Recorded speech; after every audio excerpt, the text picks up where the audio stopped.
Happy Valentine's Day.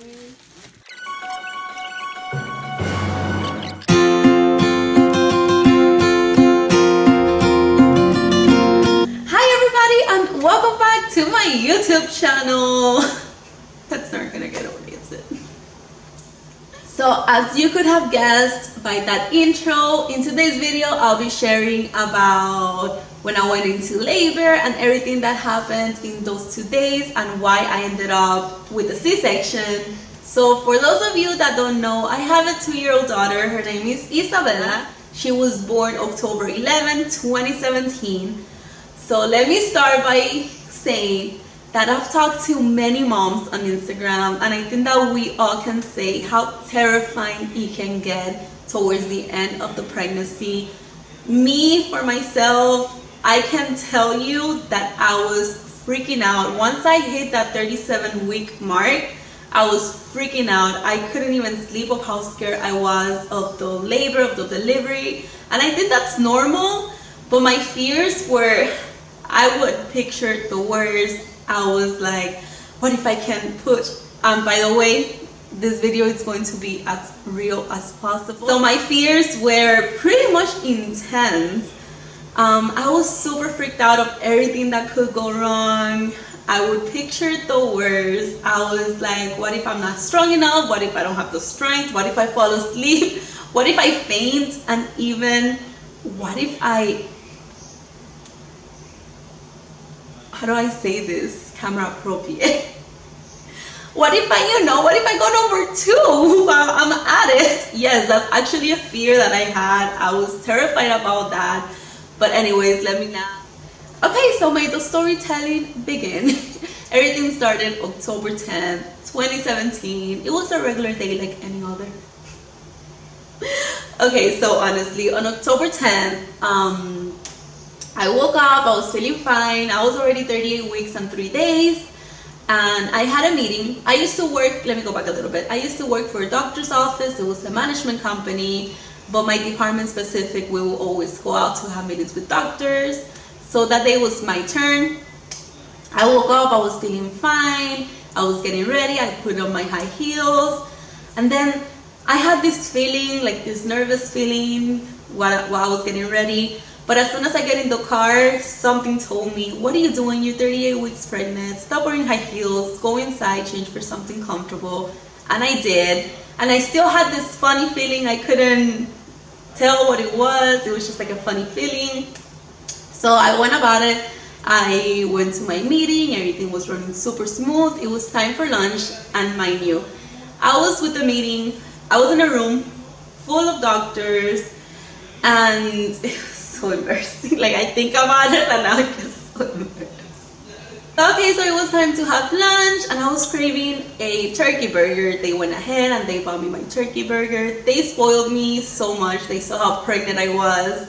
So everything was super fine. We were having lunch, and then towards the end of the lunch, I got up to throw away something, and I was still talking to the main doctor. I was still talking to her, explaining everything, the project and everything. Out of nowhere, I just looked at her and I didn't know what to tell her. I kept on looking down and I literally told her this. Doctor so-and-so, I'm sorry to tell you this, but either my water broke or I'm peeing myself and I cannot stop it. My temperature dropped. I'm like, I don't know what to do. These were literally my words. I don't know what to do. She was like, do you need me to take you to the hospital? What's going on? Let's call your husband. Let's do this. She was super excited. I was super nervous. The first person I texted was Carlos, who was at work. And I knew that for him it was difficult to pick up the phone. So I literally texted him, call me, I need you to pick me up right now. I think my water just broke. And this guy texts me back like, are you serious? Is this for real? And I'm like, no guy, it's a drill, disregard. I was so like, yes, call me, come pick me up. So he was like, okay, I'm going. So, and then I called my mom, I called my sister-in-law, everybody got super nervous. My mom got so nervous that she called Carlos. She goes like, pass by the house, pick me up so we can go get her. And she locked herself outside the house even before Carlos got there. That's how nervous everybody got. My dad even got a, one of those traffic tickets because he missed the red. He took the red. he just got super nervous and he got a ticket that day. And I called my sister-in-law, everybody, our close friends. My water broke. My new liquid kept coming out. I'm at this doctor's office. I didn't know what to do. She was all over me. She was like, are you sure you don't need me to take you? I'm like, no, I'm fine. And then I even lied to her a little bit. I'm like, you know what? I'm gonna go downstairs. Carlos is already here. She was like, are you sure? Can I take you? I'm like, no, it's fine. I just wanted to be by myself. I got super nervous. I did not know how to act. So anyways, I went downstairs and I see Carlos coming in. It was just crazy. He said, I thought that you were going to be like sitting down, like people were going to be fanning you, like I thought you were going to be almost fainting. I was literally walking around the parking lot. I'm like, no, I need to walk. That's what they told me, I need to walk. So he goes like, okay, so are you ready? Are we going straight to the hospital? I'm like, no, I want to go home. I was told that once my water break, I have at least 2 hours so I can get ready. That's what I wanted to do. I'm like, no, I want to go home. I want to take a shower, change, and then we can go to the hospital. And that is exactly what I did. So I went home. I took a long shower. I was so nervous. I was still a little scared, but it is true what they say, and this is what I tell everybody. Once you're at that moment, you just want everything to go smooth. And then once we're ready, we head to the hospital. And they check you there if it's actually your water that broke. Let me tell you, the maternity section of the hospital was packed, like packed. Everybody was there, like everybody's water broke that day. And then I would see all this woman like screaming and crying because they were in pain. At this point, I had no labor pain. I was feeling fine. It was just uncomfortable, like liquid would not stop coming out. I did not expect that. Nobody told me that. So liquid kept on coming out and I was just like uncomfortable. I didn't know how to sit. I didn't know how to stand. I didn't know what to do. But I would see all these women screaming in pain, their faces, and I'm like, okay, I'm just gonna keep on walking. I'm just going to keep on walking. And that is what I did. Once I was set in the room, I did tell Carlos this. You know what? My doctor told me, as soon as you lay on that bed, they're not gonna let you get up. So if you can walk around the room, if you can hold it for as long as possible, do it. And that is what I did. And here's a video of me actually. I put on music, I wanted to dance, I wanted to be moving. I wanted to take advantage of the fact that I had no pain. At this point, I had no pain whatsoever. At this point, we're talking about, it was already like, okay, so my water broke at 12:30, which was right after lunch. And at this point, we're talking about 2:30, almost 3. I had no pain whatsoever. I was in the room, I was walking around, I was done.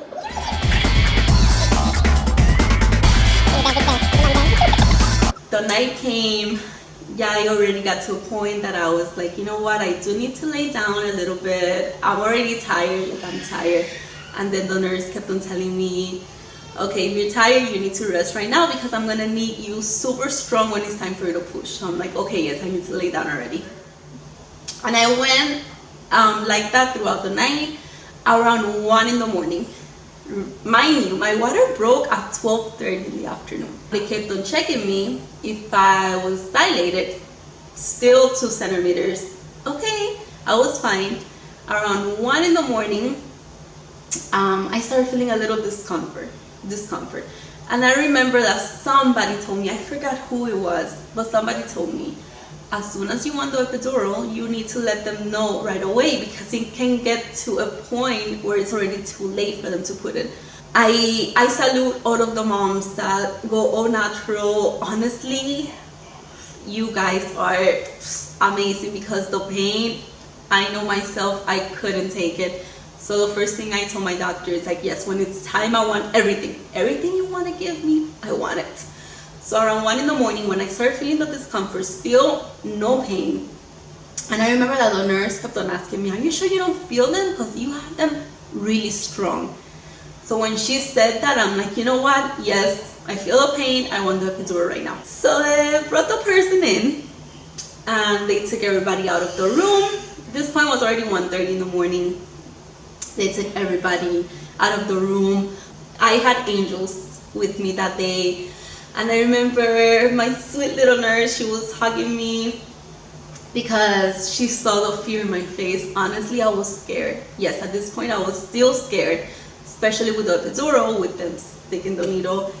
And then I had to sit down, and she goes like, okay, put the pillow here and hug me. It's okay if you hug me tight, hug me, but please do not move. Like an hour later, I start shaking. That is something that they did not warn us about. That's what the epidural does. Your body starts shaking and you cannot control it. Carlos got super freaked out. At this point, he got nervous. He was already nervous. And at this point is when all the fear, everything left my body. Like, you know what? I got this. When it's time for me to push, I'm going to be ready. I had no fear. I don't know what it was. And it's something that I cannot explain. You just have to experience it. It's just like, I don't know, there's no fear anymore. Like around 2:30, I started feeling pain on my left side, on the left side of my entire body. Like everything was hurting. I was feeling all the contractions, but everything was hurting on my left side. So when the nurse comes in, she's like, you know what, that's a little normal. It's okay, that means that the epidural, it's only on your right side. So we're going to have to put it again, and you're gonna have to lay down on your left side so we can go. So I was like, oh my God. And this time it was twice as hard because my body was already like shaking and I could not control it. So I'm like, okay, let's do this. Yes, because I cannot take the pain. At this point, I couldn't take the pain anymore on my left side. So I'm like, okay, let's do it. It was two nurses hugging me and trying to hold my legs and my arms. And I was just like hugging the pillow, and they were like instead of me hugging them, they were hugging me so I wouldn't move. So okay, so then they did it again, and I laid on my left side. At this point, I fell asleep. At 4 in the morning, a new nurse comes in and she starts checking me. And at this point, I'm already by 4 centimeters dilated. So she starts checking me, my temperature, everything, and she goes like, "Uh-oh, uh-oh, what do you mean? Uh-oh, that's not a good thing to say. I'm in labor." She's like, "You're running a fever and it's going up." So I'm like, okay, I don't know what that means, but okay. She's like, we need to keep in mind that your water broke over 12 hours ago. So I'm like, okay. She goes like, I'm gonna call your doctor and see what she wants me to do.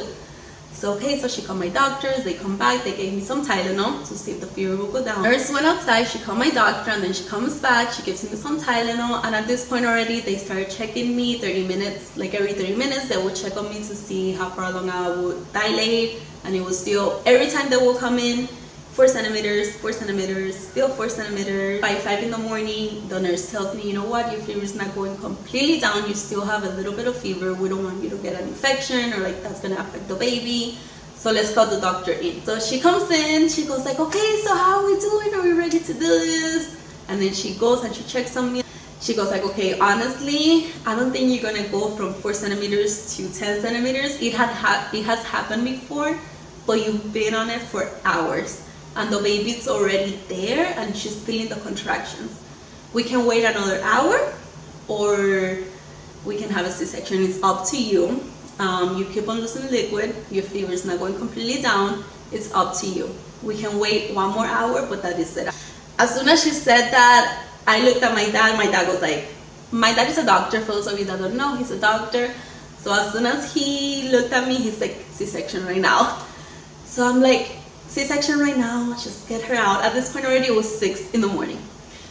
5:55. They got Carlos ready, they got me ready. Okay, I'm ready. The baby was out at 6:06. That is how fast it was. That's what I'm saying. I don't think I remember everything because everything happened so fast.